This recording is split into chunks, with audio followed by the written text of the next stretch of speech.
Hi everyone, today we're going to talk about interpreting slopes and y-intercepts. The purpose of algebra is to eventually move from basic equations to ones that can be used to solve real-world problems. So we have an example, y equals 8x plus 3. We know that when we are given an equation in slope-intercept form, the number before the x is the slope and 3 is the y-intercept.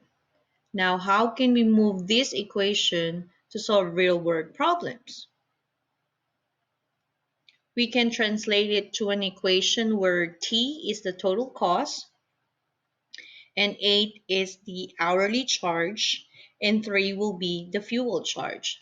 So this equation can be represented by finding the total cost, t, is equal to $8 per hour plus a one-time fuel charge of $3.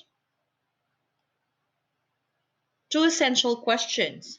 What does the slope mean and what does the y-intercept mean? Remember that slope is how much something is changing. We also talk about words that we associate with slope like per, in each, and every. What does the y-intercept mean? Y-intercept is the starting value or the initial amount. So an example of slope would be 50 miles per hour, $8 per hour, or $5 per K. An example for a y-intercept would be Joe has $50 or a plane is at the height of 2,000 feet. So slope is how much something is changing and the y-intercept is the starting value or the initial point. So let's have an example. The cost of renting a jet ski is given by the equation C equals 25 plus 2.5 H, where C is the total cost of the rental and H is the number of hours the jet ski is rented. So we want to know what does the slope represent and what does the y-intercept represent. So for this equation, we know that the slope is 2.5. So slope is how much is changing.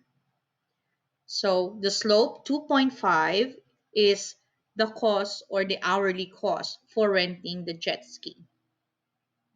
What about the y-intercept? The y-intercept for this equation is 25. Y-intercept is the starting value. So what is that 25 in the given word problem? 25 is the base charge. So you have an initial fee of $25 for renting the jet ski. A word problem example. So a while ago we were given an equation. This time we have a word problem. The cost of renting a car from A Plus Car Rental is $20 plus 10 cents per mile driven. So what is the slope for this word problem and what is the y-intercept? The slope for this problem is 10 cents because of the word per. So they're charging 10 cents per mile driven. Remember, slope is how much something is changing. The y-intercept for this word problem is $20. So you have a base charge or a base fee of $20 plus the slope, which is 10 cents per mile driven.